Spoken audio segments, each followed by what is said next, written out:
On today's episode of Brand With Me, I'll be talking about branding. A lot of people don't know what branding is. A lot more people don't even understand the use of branding. They don't even know why they should brand anything at all. So today we are going to explore all that. So first of all, what is branding?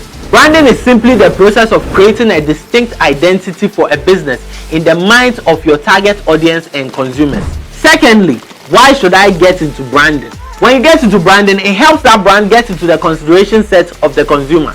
If your brand is part of a consideration set of a buyer, it helps because if they are buying something in a product category which your brand is in, you become one of the few brands that pop up in the consumer's mind. For example, if a consumer wants to buy a washing powder, what are some of the brands that pop up in their minds?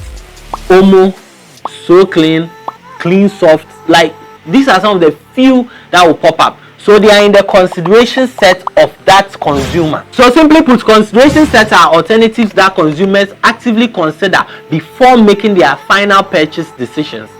It's ingrained in their soul. It's subconsciously in their mind. So when they are buying a toothpaste, all that comes in mind is Colgate, Pepsodent, Close-Up. These are just some of the few that pop up in their mind.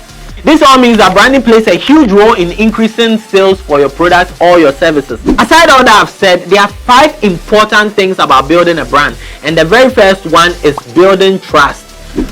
If you have a brand, it builds trust. If a consumer knows a substantial amount of people who are already acquainted with your brand, it makes it easy for them to purchase your product or your service. 2, it creates brand familiarity. Consumers are more likely to buy a product they are used to seeing, be it in TV commercials, on billboards, or even in social media ads. The more they see, feel, and experience, the more they like the product. 3, branding creates an emotional connection. Consumers can make an impulse buy simply based on how the product or the service makes them feel. If somebody buys a Rolex, it usually makes them feel like they are very expensive. It might be a status symbol, but they might not care because it makes them feel good. So making a decision like that for them is an impulse decision. They can make it spontaneous and then get the product. There are certain products that can make a consumer feel special. It can make a consumer feel unique. It can make a consumer feel expensive. No matter the feeling that they derive from purchasing your product or your service, it's an emotional connection that can win them and get them to be a customer in the long term, depending on the way you convey and sell your message through your branding process or your branding tactics. 4, it makes people aware of how convenient your product is.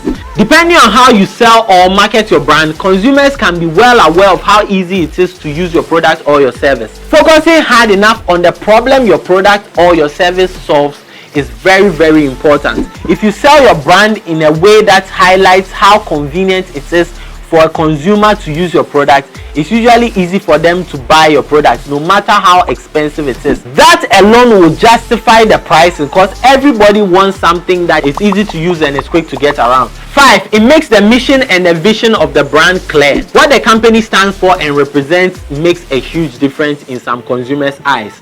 For example, somebody might purchase a product that will say less sugar or zero sugar, zero fat. All these things are mission driven for a lot of consumers and a lot of customers.